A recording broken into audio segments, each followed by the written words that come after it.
रात का वक्त था और शहर की सड़कों पर सन्नाटा था।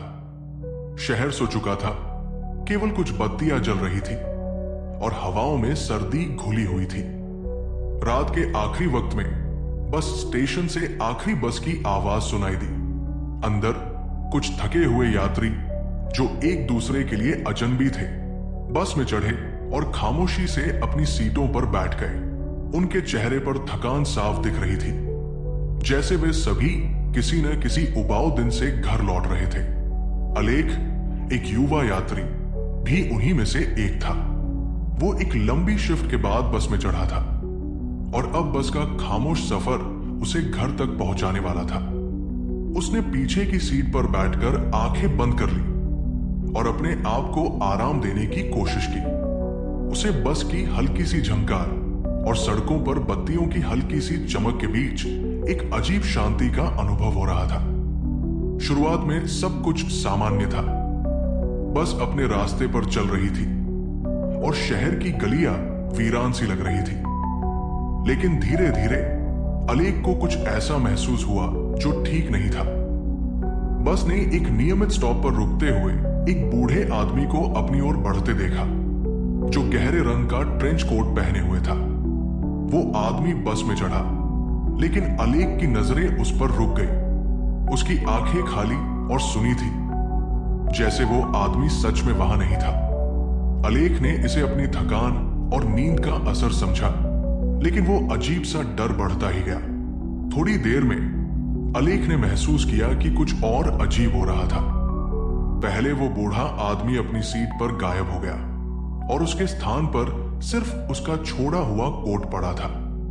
अलेख ने तुरंत अपनी आंखों को झपकाया और देखा कि बाकी यात्री भी धीरे धीरे गायब हो रहे थे।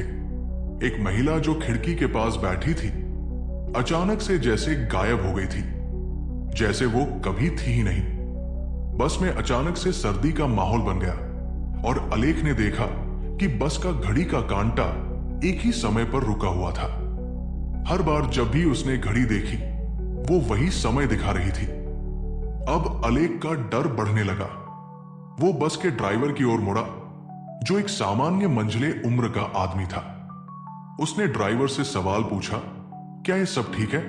कुछ अजीब हो रहा है। लेकिन ड्राइवर का चेहरा बिल्कुल खाली था और उसने बिना किसी प्रतिक्रिया के बस को चलाना जारी रखा, यहां तक कि जब बस ने एक बार फिर से एक मोड़ लिया।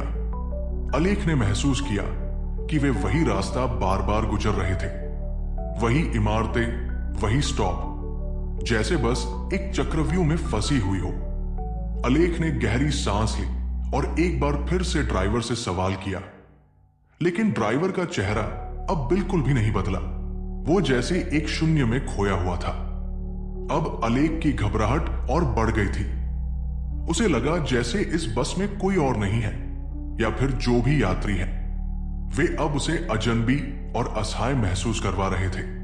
एक एक करके यात्री गायब हो रहे थे, लेकिन जब अलेख किसी से बात करने की कोशिश करता तो कोई जवाब नहीं आता।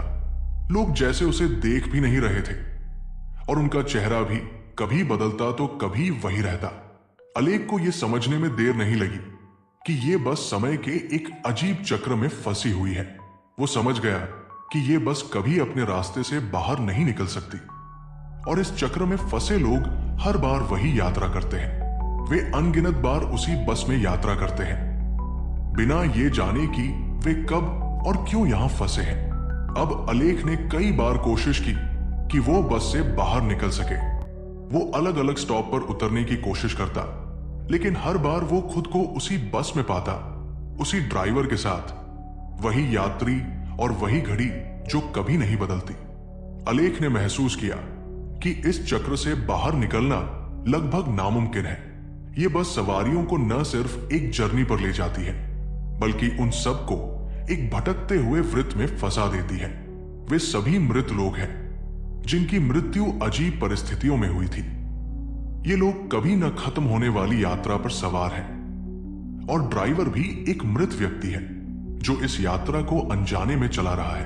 अलेख को समझ में आ गया कि इस बस का उद्देश्य आत्माओं को उनके अंतिम गंतव्य तक पहुंचाना नहीं था, बल्कि उन्हें एक बंद निरंतर चलने वाले चक्र में फंसा देना था। जो यात्री एक बार यहां आ गए वे कभी बाहर नहीं जा सकते।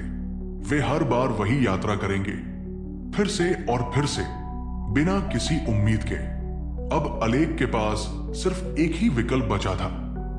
क्या वो इस चक्र से बाहर निकलने का कोई रास्ता ढूंढेगा, या वो भी उसी सवारियों की तरह इस सफर का हिस्सा बनकर सदा के लिए भटकता रहेगा?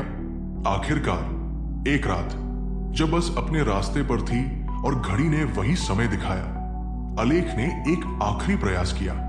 उसने बस के ड्राइवर से कहा, तुम्हें हमें इस चक्र से बाहर निकालना होगा। ड्राइवर की आंखों में एक हल्की सी झलक आई और फिर उसने बस की रफ्तार बढ़ा दी। लेकिन अलेख को यह समझ में आ गया कि अब वो इस सफर को कभी खत्म नहीं कर सकता। वो हमेशा के लिए इस बस में फंसा रहेगा जैसे बाकी लोग। यात्रा का यह चक्र सदा के लिए चलने वाला था और अलेख भी अब एक और खोई हुई आत्मा बन चुका था जो हमेशा के लिए अंतिम बस के सफर पर था।